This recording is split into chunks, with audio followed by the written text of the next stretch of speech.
I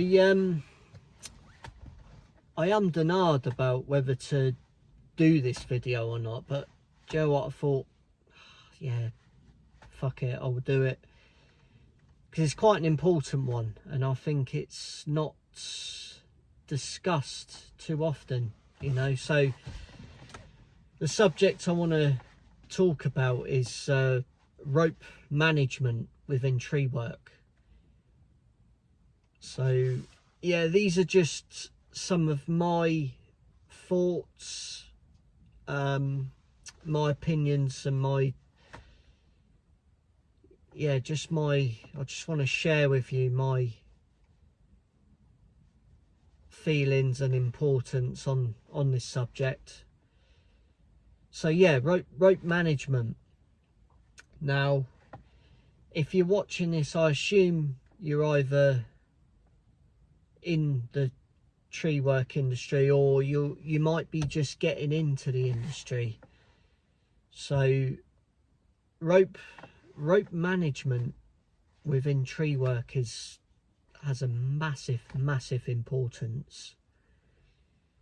Now, you might think it's just a significant thing, but if you've been doing it for a long time, then you'll know how important it actually is, and how much it can hinder the progression and efficiency on a task, as to, you know, with the rope management. Now, it's quite a skill to acquire. I don't think it's something that's, obviously it is taught. I get that it is taught, but it's something that gets, I think, sort of, you know, left behind and a little bit sort of tucked away a little bit. You know, it's not really discussed too often. But yeah, I'll give you some examples of some like poor rope management, like within, I'd say, like within the tree.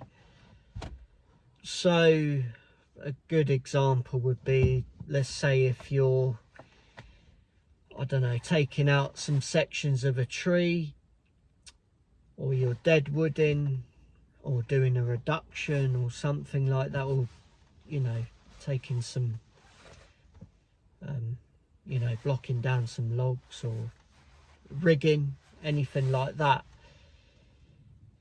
Now, if your ropes are tucked out the way, obviously that's not going to hinder you as much as if the ropes are in the way. And the last thing you want to be doing every 10-20 minutes is calling down to your groundsman, you know, can you clear my ropes, can you clear my lines? You know, I think this is such a waste of time, and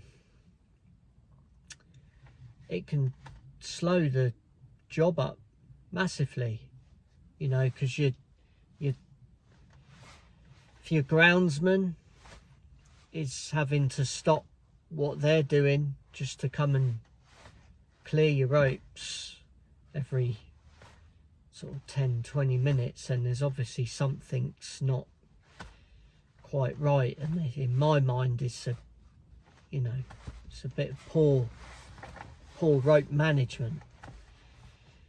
But now you can argue the fact, and this happens to everybody, that every so often, you know, you might cut a branch or take some branches out, and it might go a bit pear-shaped, it might not land where you want it to go, and, you know, it might end up on top of your ropes, which is fine. You know, get the groundsman over to clear your line.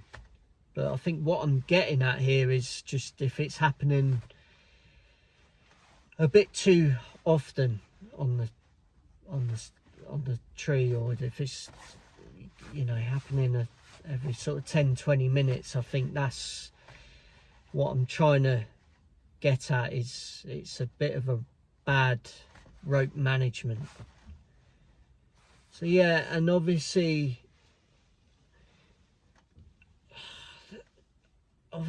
if you're doing rigging or rigging down a tree, the last thing you want is your ropes to be in the way and to come into contact with whatever you're rigging off, you know. So it really is quite important to manage and keep on top of your rope management.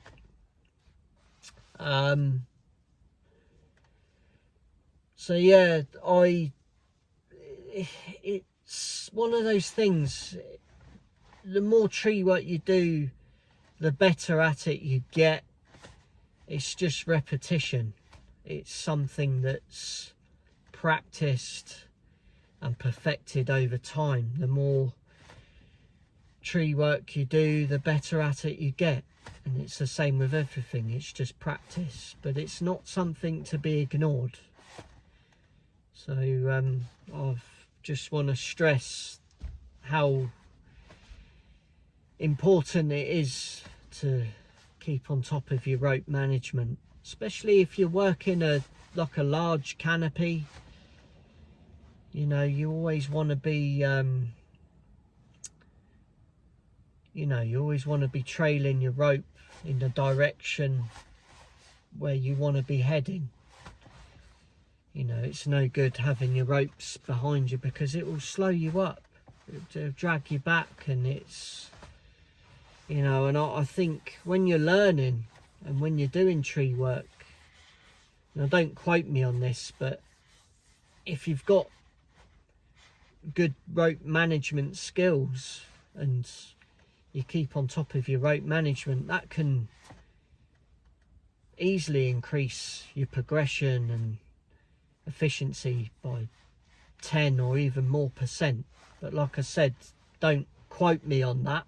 That's just a thought that I'm trying to put across, and just trying to give you a bit of context as to what I'm trying to express and trying to mean. But anyway, like I said, it's not something that I feel is discussed enough. So this would be another little tree discussion video that I put out there.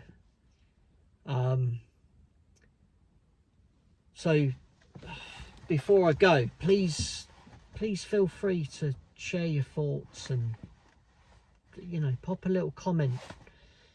You know, the comment section isn't just for me, it's for everybody, because there's been times when I've been watching videos and gone into the comment section and I've read through, and I've thought, you know, that's quite a good point someone's made there. I didn't think of that. So, you know, it's learning for everybody.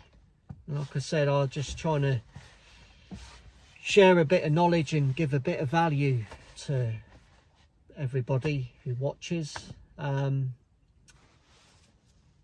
So yeah, I think that'll be it for now. I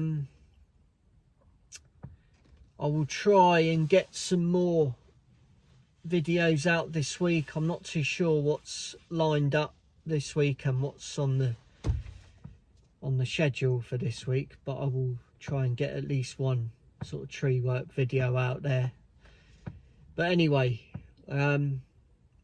thanks for watching, and I appreciate everybody who watches, and I'll catch you on the next one. Cheers.